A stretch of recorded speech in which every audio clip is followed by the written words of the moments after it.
Täältä se vesi menee tuosta reiästä tänne jonnekin syvyyksiin. Sinne ei näe. Ja sieltä se valuu tänne lokasuojan sisäpuolelle. Tulee tosta helvetin paskasesta reiästä ulos.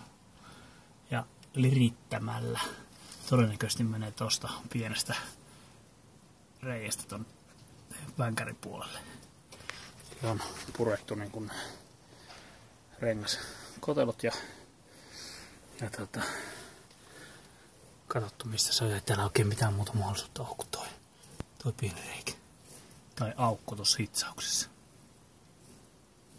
Ja aiomme korjata sen tällä.